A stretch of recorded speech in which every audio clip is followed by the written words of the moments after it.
안녕하세요. 더 세로이 성형외과 나옥주 원장입니다. 최근에 뒤태미인이라는 말이 크게 핫한 이슈가 되면서 힙업 성형에 대한 문의가 굉장히 많이 늘어나고 있는데요. 오늘은 힙업 성형의 개인적인 모습이라던가 형태에 맞춰서 어떤 형태의 수술 방법을 이용할 수 있는가에 대해서 자세히 말씀드리도록 하겠습니다.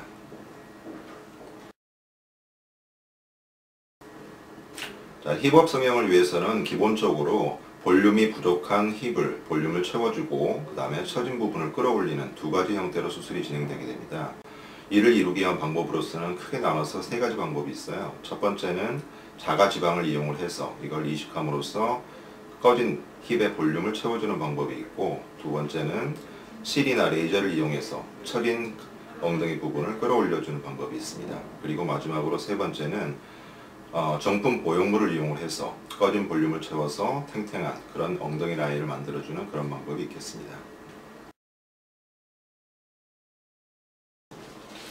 첫 번째, 자가지방을 이용을 해가지고 힙의 볼륨을 채워주는 이 방법은 주로 엉덩이 쪽에 탄력은 있으나 볼륨이 부족해서 그 꺼진 부위를 채워주는 데 사용을 하게 됩니다. 대표적으로 사용하는 데는 고관절 부위, 그러니까 힙의 양 옆부분이 되겠죠. 그 부분에 꺼진 볼륨을 채워주면서 전체적으로 부드러운 라인을 만들어주는데 많이 사용을 하게 되는 경우가 있습니다. 자가지방 이식 같은 경우에는 실제로 본인의 자가지방을 이식했을 때 그게 얼마만큼 살아남는지, 이게 개인적인 차이가 굉장히 크기 때문에 근래에는 이 생착률을 높이기 위해서 줄기세포나 다른 여러가지 방법을 이용하는 경우가 많습니다.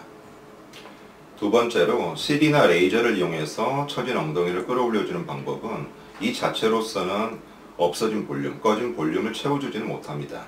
그렇기 때문에 주로 어느 정도의 볼륨이 있는 상태에서 엉덩이가 전체적으로 처진 부분, 이 부분을 끌어올려주는 데 사용을 하게 되기 때문에 사실 이런 경우는 한국에는 그렇게 많은 경우는 아닙니다. 그래서 보통 이용되는 경우는 힙업 보형물이라던가 아니면은 지방 이식을 했을 때 이거를 부가적으로 병합을 해서 수술을 함으로써 올려주는, 리프팅하는 효과를 조금 더 크게 만들어줄 때 보통 많이 사용을 하게 됩니다. 세 번째, 보형물을 이용해서 힙업 수술하는 경우에는 가장 확실하게 엉덩이의 볼륨을 증가시킬 수가 있는 방법이고, 시간이 지남에 따라서 이 볼륨이 줄어들거나 변형이 되는 일이 없기 때문에 어떻게 보면 가장 확실한 힙업 수술이라고 할 수가 있겠습니다. 수술에 사용하는 보형물은 일단 가장 중요한 것이 FDA라든가 한국식약청의 정식 허가를 받은 이러한 정품 보형물을 사용하는 게 굉장히 중요하고요. 수술 방법에 대해서 간단히 말씀을 드리자면, 엉덩이와 엉덩이 사이에 있는 이 골을 이용을 해서 4cm에서 5cm 정도 간단한 절개를 한 다음에 이 절개를 통해서 근육 사이에 보형물을 넣어주게 됩니다. 사람 따라서 회복 기간에는 굉장히 큰 차이가 있긴 하겠지만 일반적으로 봤을 때는 보통 수술 후에 4일에서 5일 정도가 지난 다음에는 크게 일상생활에 지장을 주는 일은 없을 겁니다. 자, 이번에는 가슴 확대 수술에 사용하는 보형물과 그리고 힙업 수술에 사용하는 보형물이 어떤 차이점이 있고 각각의 장단점은 어떤 것인가를 말씀을 드리겠습니다. 가슴 확대 수술에 사용하는 보형물은 이러한 보형물입니다.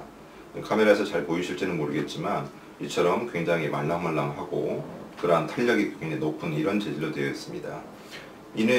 이 보형물을 가슴 확대 수술에 사용하는 이유는 가슴 자체가 굉장히 지방과 유선 조직으로 이루어져서 말랑말랑한 조직이고, 또한 실제로 몸의 움직임에 따라서 어느 정도는 변형이 있어야 되는 이러한 조직이기 때문에 이처럼 보시는 바와 같이 굉장히 유동성이 높은 이런 보형물을 사용을 하게 됩니다.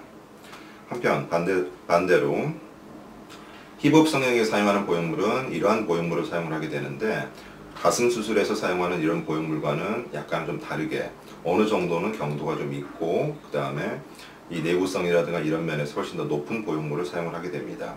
그 이유는 당연히 어떻게 보면 아시겠지만 우리가 앉아있을 때라든지 누워있을 때 주로 체중이 엉덩이 쪽으로 쏠리는 이런 경향이 있기 때문에 이 체중을 받쳐주는 느낌 자체가 좀 확실해야 되고, 그리고 시간이 지나면서 모양이 변형된다던가 위치가 이동된다던가 하는 이런 문제가 없도록 확실하게 고정이 될 수가 있는 이런強도가 약간 높은 보형물을 사용을 하게 됩니다. 모양에 있어서도 약간 좀 차이가 있는 게, 일단 기본적으로 가슴 수술에 사용하는 보형물은 흉벽 위에 얹혀지는 이런 모양으로서 전체적으로 약간 둥근 형태를 띠고 있습니다. 반면에 엉덩이에 사용하는 보형물 같은 경우에는 기본적으로 엉덩이가 가지고 있는 이 곡면에 어느 정도 밀착해 가지고 들어갈 수가 있게 약간은 안쪽은 좀 오목하고 바깥쪽이 볼록한 이런 형태의 특징을 가지고 있습니다. 사실 어떤 수술에 있어도 마찬가지겠지만 특히 힙업 성형에 있어서는 현재 지금의 엉덩이 상태, 엉덩이 모양에 맞춰서 가장 알맞는 크기의 보형물 그리고 알맞는 모양의 보형물을 사용하는 게 중요하다고 하겠고, 또 한 가지 보형물을 사용한 모든 수술이 마찬가지로 이러한 힙업 수술에 사용하는 보형물도 반드시 FDA나 한국식약청의 정식 허가를 받은 이러한 정품 보형물을 사용을 해야 함을 알려드리겠습니다.